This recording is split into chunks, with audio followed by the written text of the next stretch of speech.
Okay, so ang di-discuss po natin dito ay yung IAS 8 or Accounting Policies Changes in Accounting Estimate and Error. So ang ginawa po natin ay nilagay na po natin dito yung mga definitions para mas mabilis po yung discussion po natin. Okay, so ano po ba ang objective ng IAS 8? Okay po, or yung Accounting Policies Changes in Accounting Estimate and Error.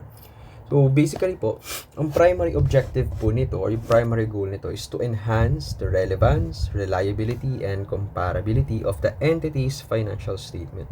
So the reason why this accounting standard po is created, it is because as we all know, there are many ways on how to present yung mga assets, liabilities, and assets po natin. And we present them based on the accounting standard.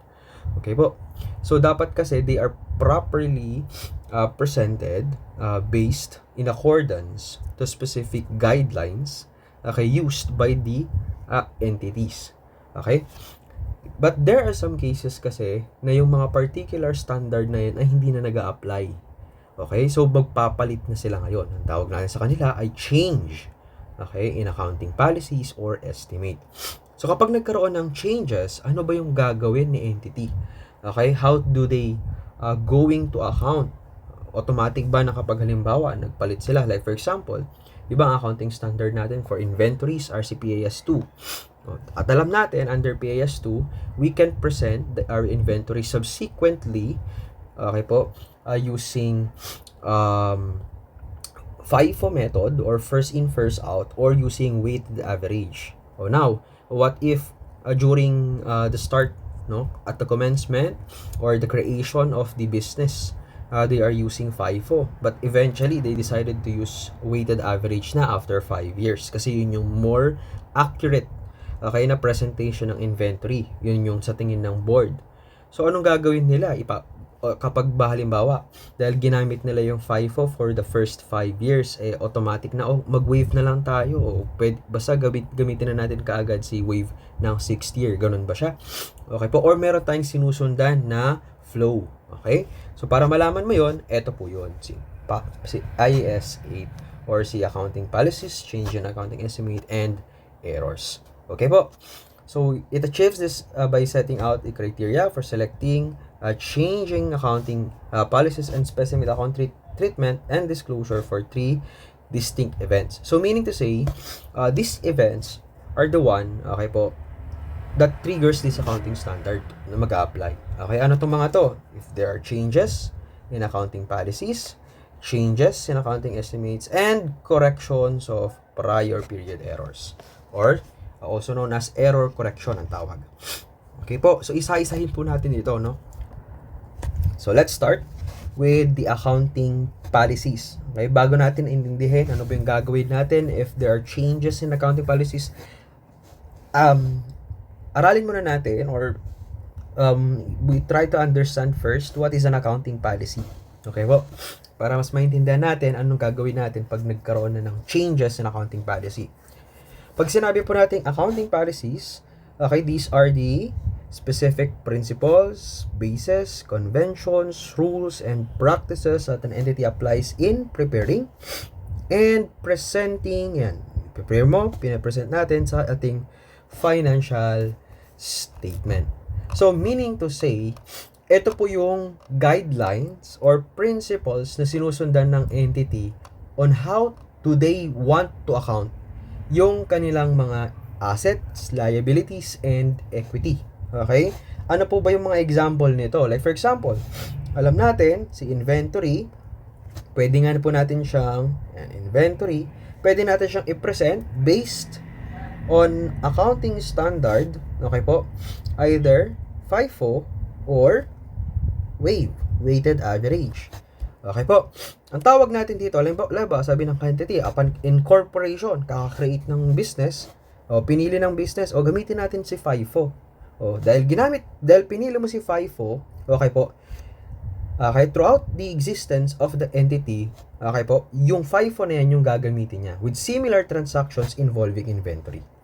Okay po. Dahil kapag nagpalit siya from FIFO naging waive, ang tawag natin doon change in accounting policy. Okay? Ang tawag natin dito, yan yung mga policies. Ginamit mo si FIFO, yun yung accounting policy mo. with regards to subsequent measurement on inventory. Ano pa may example natin? Si PPE. Okay po. Si PPE, alam natin, no? Under PAS 16, okay, pwede natin siyang i-present using cost model or pwede din yung revaluation model. Okay po. O ngayon, pinili mo si cost model. O pag cost model, ibig sabihin, nag-recognize po tayo ng depreciation expense. Okay po. So, kinukuha natin yung carrying amount, tapos nililess natin yung accumulated depreciation, o ganun po natin pinipresent. Okay po. Ang tawag natin dito, cost model. Sa revaluation model naman, meron po tayong recognition ng revaluation surplus. Okay po, saan natin nalalagay ito? Sa retained earnings. O, etong mga principles po na to, yan yung tinatawag po natin ng mga accounting policies. Okay? Na kapag ginamit mo sila, as if ito na talaga yung ginagamit mo upon existence of the company or upon incorporation of the entity. Okay? O, so, naiintindihan mo na. In short, okay po, kung ano po yung accounting standard na sinusundan. Okay? But it is not only limited to accounting standard. Ha? Ito po yung mga principles on how do they properly or do they want to present yung mga assets, liabilities, and equity po nila sa kanilang financial statement. Okay po, including the income and expense, syempre. Okay, kasi financial statement po yan. Okay, so yan po yung mga common example ng mga accounting policies. Now, in selecting a policy, okay po, pagdating sa selection criteria ng policy, ano po ba yung ginagawa ng mga entities? Okay po, meron po tayong mga order of priority po dito. Una, if a specific IFRS o PFRS are available or applies, ibig sabihin available po siya. Like for example, may inventory account ka.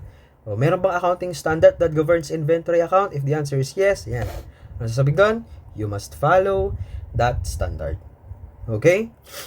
If no specific IFRS, hindi available po itong mga accounting standard na to, anong gagawin ng company? Sasabihin niya doon, the management must use its judgment to develop a policy that provides a relevant, reliable information. So, this judgment is based on a hierarchy.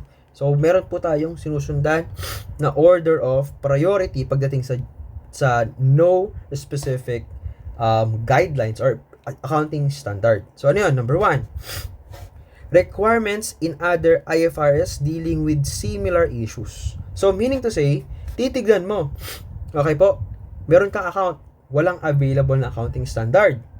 Pero, babasahin mo, meron ka bang mga similar, doon sa account na yun, may mga similar issues ba siya or similar guiding principles na pwede mong i-apply. If meron, if available yun yung gagamitin natin. Susundan natin. Okay po. Next, the definitions and criteria in the conceptual framework for financial reporting.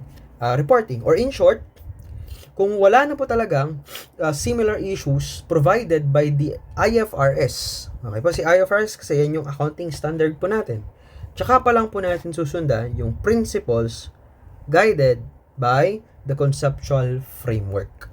Okay po, si conceptual framework, ito po yung basically parang Bible, no?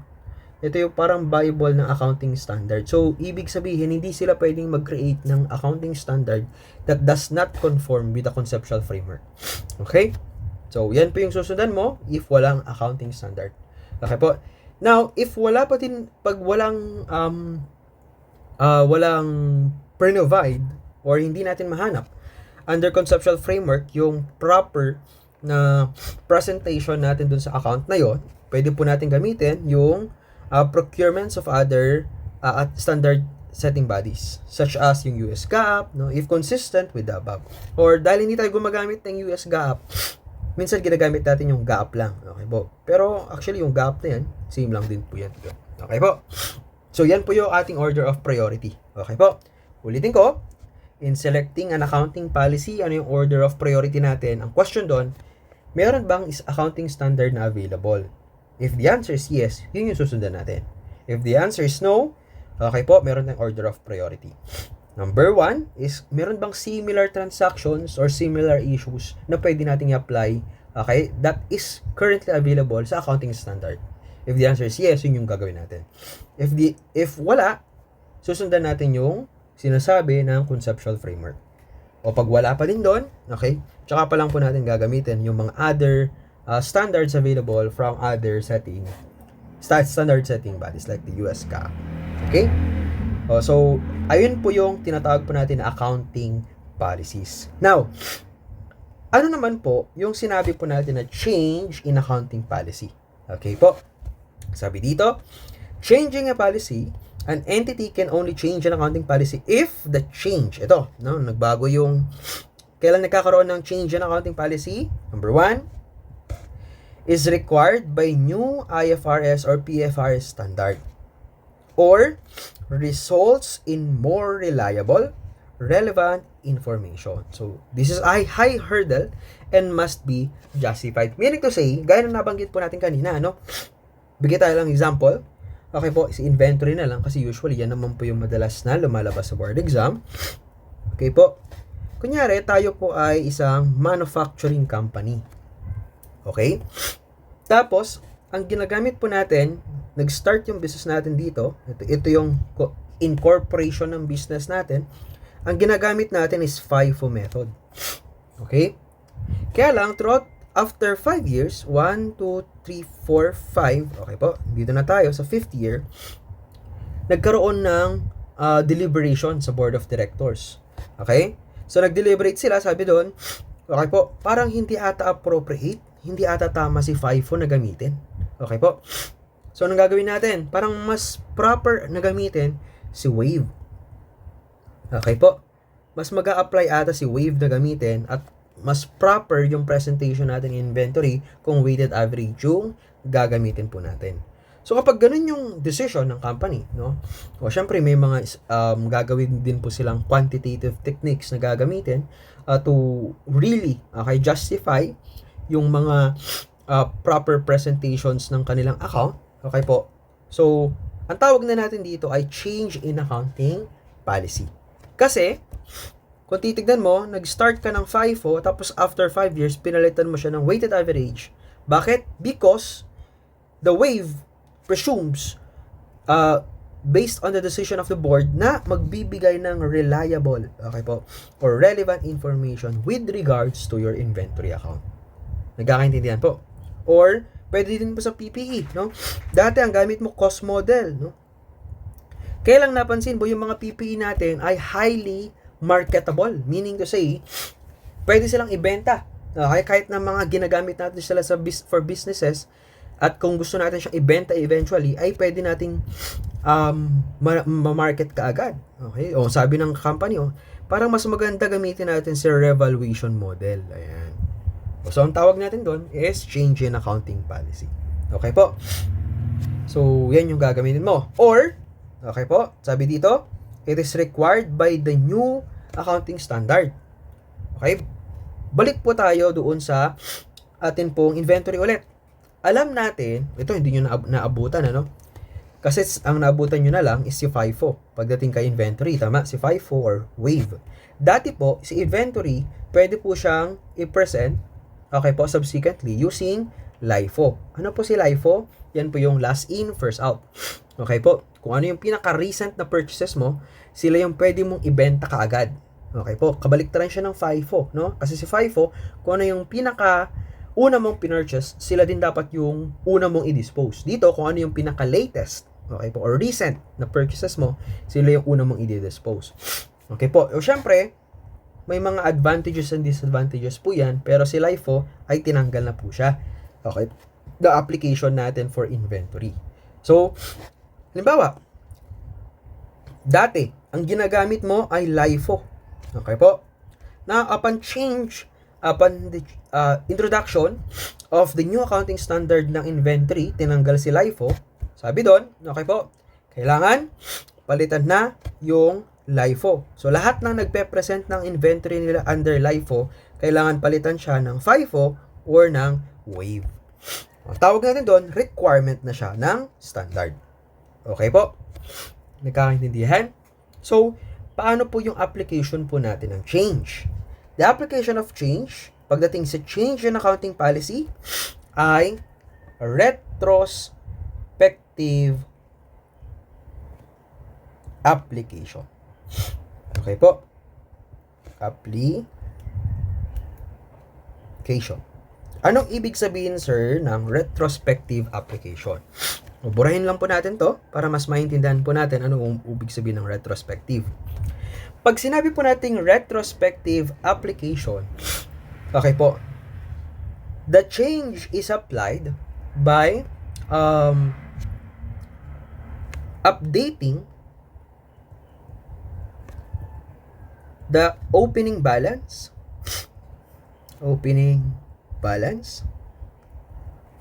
okay po, and the beginning balance of the retained earnings. Okay po. Yan po yung retrospective application. To reflect that as if from the start, okay po, the accounting policy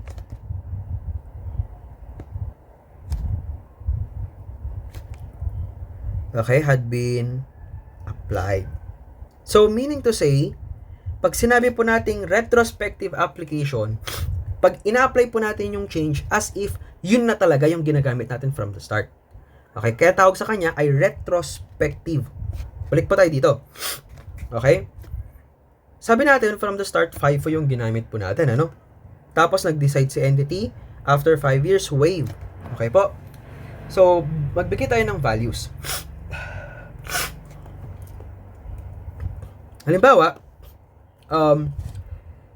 kapag 5 po yung ginamit natin sana, yung inventory account natin na balance ay 100,000. Okay? Pero pag wave na yung ginamit natin, pag wave yung ginamit sana natin from the start, ang balance ng inventory natin ay 120,000. So may difference na 20,000. Tama? So sa libro natin, ano yung naka-reflect na inventory? O syempre, ito. Kasi ito yung FIFO. Okay? Ito yung sa weighted average. Okay po? Magpapalit na tayo. Gagawin na natin siyang wave. So anong gagawin natin? So dito, para ma-reflect natin retrospective application, yung difference sa 20,000, yan yung i-update natin sa inventory account natin, okay, na opening balance, and doon sa retained earnings natin. Okay po? Now, nung in-update natin, no, in-add natin yung 20,000 doon sa inventory natin, at syempre, dinagdagan din natin yung retained earnings natin. Okay po? Anong nangyari sa ending balance ng inventory natin? So, from 100, naging 120 na siya ngayon. Tama? So, dahil 120 na siya ngayon, anong ibig sabihin nun? Or ibig sabihin, naka-wave na tayo. So, as if from the start, okay po, wave talaga yung ginagamit po natin. Ang tawag natin dyan ay retrospective application. Meaning to say, okay po, by updating the value, okay po, or yung carrying amount of the asset, okay po, ay nire-reflect natin yung change in accounting policy as if it has been applied, okay, at the beginning. So, ibig sabihin, parang from the start, wave na talaga yung ginagamit po natin. Okay? So, ang tawag natin dyan, retrospective application. Okay? So, ganun po siya. Next is changes in accounting estimate. Ano naman po yung mga changes or ano naman yung mga accounting estimates na tinatawag? Ano yung pinagkaiba nito sa accounting policy? Pag sinabi po natin changes in accounting estimates, these are adjustment, okay po, on the carrying amount of an asset, liability, or the consumption of an asset that results from new information or new developments. Okay po, so crucially, changes in estimates are normal part of businesses as new information becomes available. So they are not correction of errors. So meaning to say, pag sinabi po lang po natin na changes in accounting estimate, yung accounting estimate, yan po yung, okay, yung paggamit po natin ng mga measurements. Okay po? Measurements of carrying amounts. Ng alin? Ng mga asset natin, liabilities, and equity. Okay? So, ano ba yung mga ginagamit po natin na measurement? Like, for example, for PPEs. Okay? Diba, ang ginagawa po natin, okay, we depreciate this. At sa pag-depreciate po natin, meron tayong mga different methods. Pwedeng straight line method, tama? Pwedeng sum of the years method, SYD, or pwedeng yung double declining method. Okay po. Itong mga to, measurements po itong mga to. Okay? So in short, ito yung mga accounting estimates na ginagamit po natin. So, if nagpalit po tayo from SLM or straight line method, okay, sabi ng company, parang hindi ata tama na straight line method ang gamitin natin, no? Kasi mukhang nagde-deteriorate na yung asset natin ng mas mabilis. Mas maganda ata kung double declining method ang gamitin natin. Okay po? Ang tawag natin doon is change in accounting estimate. Okay po? Bakit ka nag-decide na double declining method? Because there is a new information available. 'Di ba? Bumili ka ng machine, tama? Okay po. Tapos yung machine na 'yon, ang ginamit mo to depreciate this is using straight line method.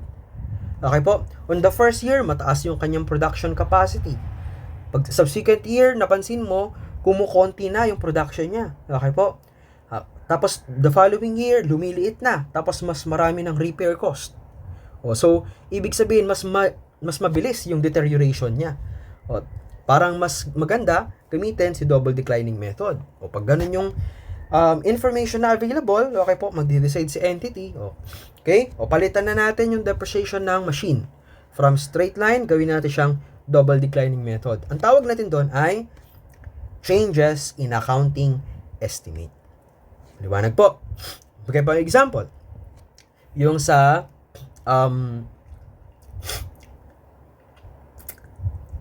paggamit po natin ng number of years. Okay po. So dati, ang ginagamit natin to depreciate the machine ay 10 years. Straight line method. Okay po. Kaya lang napansin natin dahil mabilis yung pag-depreciate ng machine, sabi ng company mukhang hindi na ata siya aabot ng 10 years. Mukhang aabot lang siya ng 5 years. Okay po. Anong nangyari doon? Nagbago yung estimate regarding sa years. Ang tawag natin doon, from 10 years to 5 years, change in accounting estimate. Okay po. Ano pa? Yung sa AR naman, para mas maganda, ibang account. Okay po. Alam natin, si AR, pwede po natin yan, nagre-recognize po tayo ng mga doubtful accounts. Tama? And yung mga doubtful accounts na yan, nagre-recognize po tayo ng expense, at yung method po na yan, yung pag-estimate po natin ng expense, ay on a certain percentage. Tama? Pwedeng certain percentage po yan ng AR, or a certain percentage po yan ng credit sales. Okay po? So, ang pag-usapan po natin dito is yung percentage ratio na ginagamit. So, like for example, ang ginagamit ng company ay 5%. Okay po, yan yung common practice. Okay? So, ngayon, the following year, napansin nila, mas dumadami na yung mga customer nila na hindi nakakapagbayad. Okay po? So, syempre, papalitan na nila yung estimate na yan. Okay po? Pwedeng lagay nila 10% na. Okay po? So, ang tawag natin dyan is change in accounting estimate. Okay? So, anong gagawin po natin if there are changes in accounting estimates? Ang gagawin po natin, kung kanina, retrospective application, dito naman ay current and prospective application. Okay po? So, meaning to say, i-apply po natin yung change, okay po, if yung change nangyari siya during this year, so current. Okay? And yung the following year. Kaya prospective application po siya. Okay? Pinakagaiba po niya doon sa retrospective, kasi ang nangyayari po sa retrospective ganito, para mas maintindihan mo pa, okay? Retrospective application, pag nagkaroon ng changes dito, okay po, as if from the start, yun ay ina-apply mo. Ganun po siya. Okay? Ang tawag natin dyan is retrospective. Pero pag prospective, current at prospective, ganito po siya. Nagkaroon ng change dito. Okay po. So, from this point, up to this point lang. Ang tawag natin dyan, current and prospective. Okay? Sa retrospective kasi, pati yung mga una mo, no? Yung account natin doon is as if yun na talaga yung ginagamit natin. Okay po. Dito, hindi. Bigyan tayong example, no? Dito, nag-depreciate ka gamit yung 10 years. Dito, 10 years yung ginamit nating depreciation number of years. O nagbago, naging 5 years na lang siya. O so, ang gagawin mo, instead na 5 years yung gagamitin mo dito, okay po, hindi mo na babaguhin. Hindi mo na kailangan baguhin yung na-recognize mong depreciation expense dito. Okay po. So, saan ka na lang magbabago ng depreciation? Dito sa portion na to. Okay po. Yan. Okay? So, kaya ang tawag sa kanya ay current and prospective application. So, dito mo na i-apply yung 5 years. Okay? So, naiintindihan po. So, mamaya di-discuss po natin comprehensively kung ano yung pinagkaiba ng dalawa. Okay po? Yung flow. Now, may mga recent clarifications po regarding sa change in accounting estimate. So, si IASB amended the IAS 8 to define accounting estimates as monetary amounts, okay, that are subject to measurement uncertainty. So, a change in estimate is now clarified as a change in an input or a measurement technique. O, yan yung binabanggit ko po sa inyo kanina. Itong mga to, yan yung mga measurement na ginagamit po natin.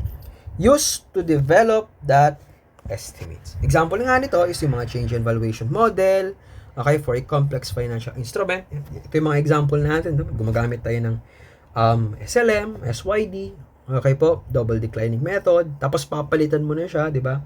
Ang tawag natin doon is change in accounting estimate. Okay po. Ganito din po sa AR, yung mga doubtful accounts, yung percentage, babaguhin mo. Okay po. Ano pa? Yung mga sa provisions. Okay? Yung mga warranties, di ba? Liability yon.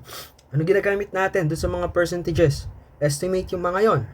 Kung dati, common practice ay 8% yung warranty expense natin. O nagbago na dahil meron na yung new information available. Okay po? Ginawa na siyang 10%. Tawag natin doon is change in accounting estimate. Okay? So, anong pinagkaiba ng dalawa? Yung isa, may kinalaman siya doon sa paggamit ng accounting standard. Okay po? Kaya siya tinawag na change in accounting policy. Etong pangalawa, hindi. Ang pinagkaiba dito is yung measurement mismo. Ito, yung presentation. Okay po? Yung nag-govern ng presentation measurement. Ito, kung papaano po natin kinukompute. Okay? So, ito, magkaiba po, no? Si FIFO at WAVE, hindi po yan computation, okay, or measurement. Yan po ay policy. Okay? So, nagkakaintindihan. So, yan po yung pinagkaiba ng dalawa. Change in accounting policy and change in accounting estimate. And last, okay po, discuss po natin yung correction of prior period errors. So, the last part is the correction of prior period errors. Pag sinabi po nating prior period errors, these are omissions. Okay po? So, pag sinabi nating omissions, hindi mo ginawa. Okay po?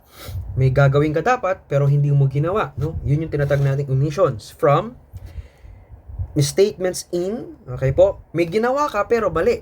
Okay po? So, misstatements po yon.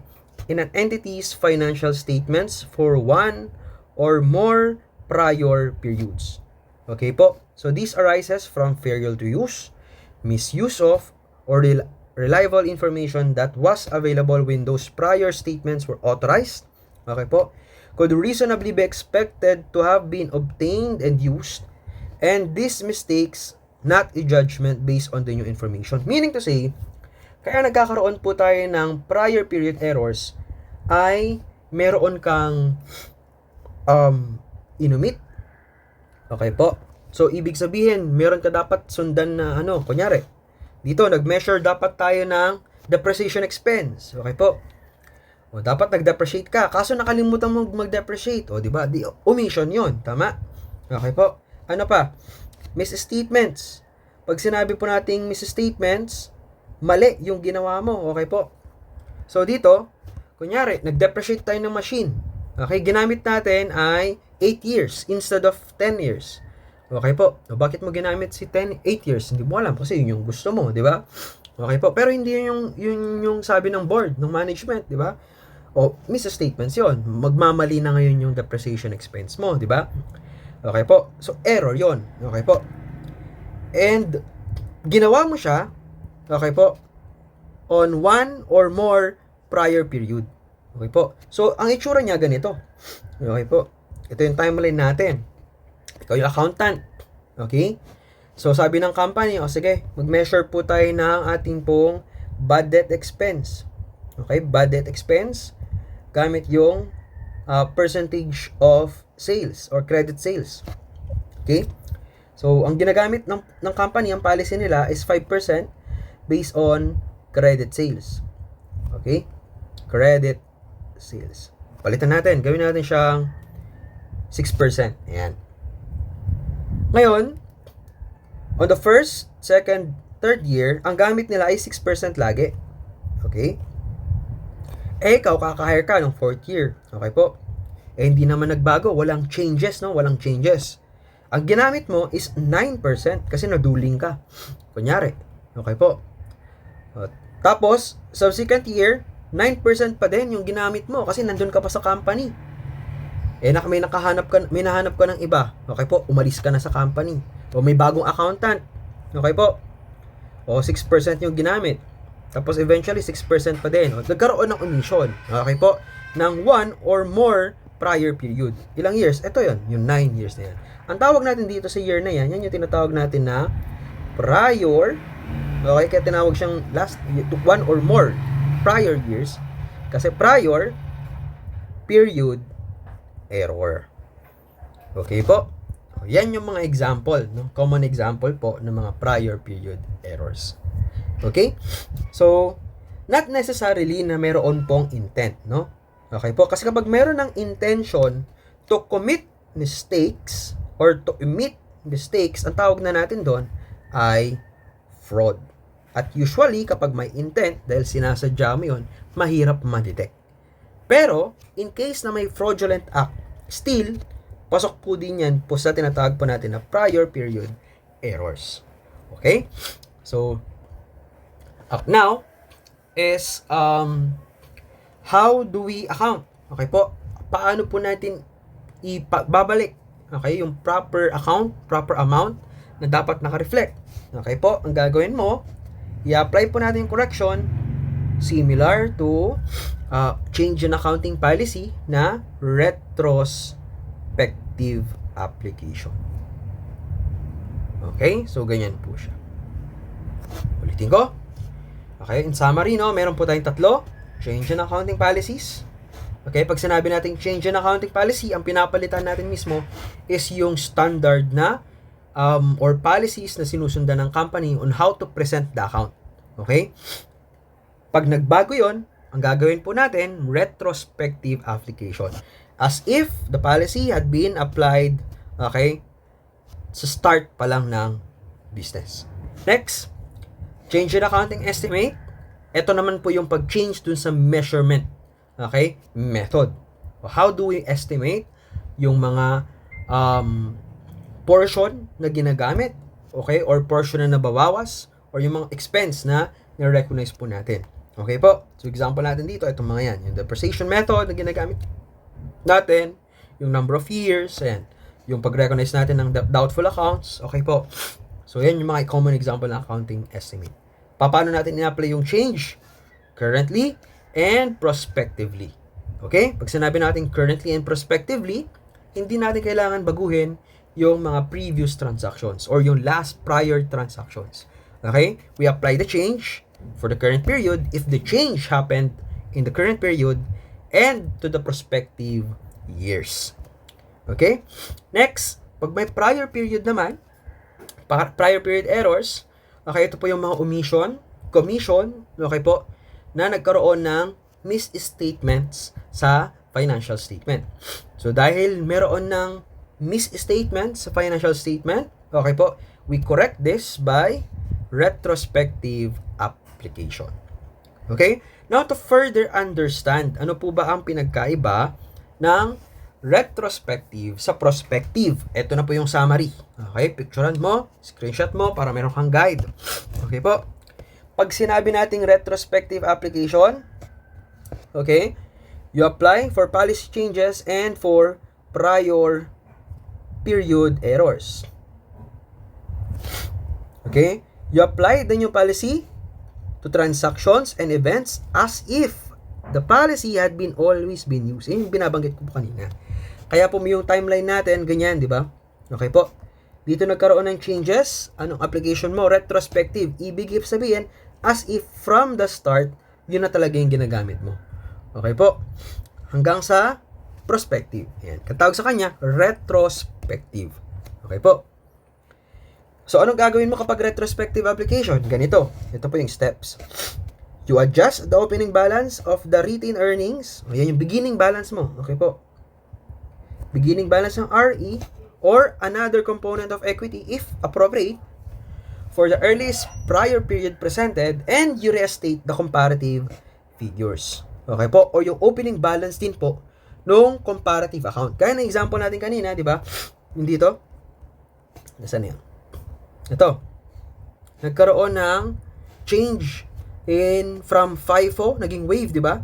So, anong sabi natin, yung 20,000, i-adjust mo yan kay inventory and RE. Ito yung opening balance kay RE, tapos yung comparative figure niya would be the inventory account. Kaya ang gagawin mo, debit ka ng inventory, credit ka ng RE. Magkano? 20,000. So, upon this adjustment, anong mangyayari? In-update mo yung inventory mo, okay po, to 120. Dahil 120 na yung beginning balance, anong ibig sabihin?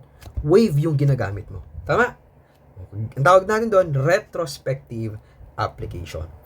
Okay? O yun yung steps na gagawin mo ha. You adjust the opening balance of RE and you restate the comparative figures for each prior period presented as if the new policy had always been applied. Okay po? So, yan po siya. So, ang objective kasi natin, why do we make retrospective application is to make the comparative years look like they were presented under the new policy. So, as if, di ba, nagkaroon ng change dito, wave. Okay po? Kaya tinatawag mong retrospective application, okay po? Ang objective kasi natin, as if, from the start pa lang, wave na yung ginagamit mo. Well, in fact, hindi talaga. Okay po? Because you use retrospective application, ganun yung itsura. Nagkakaintindihan po. Okay?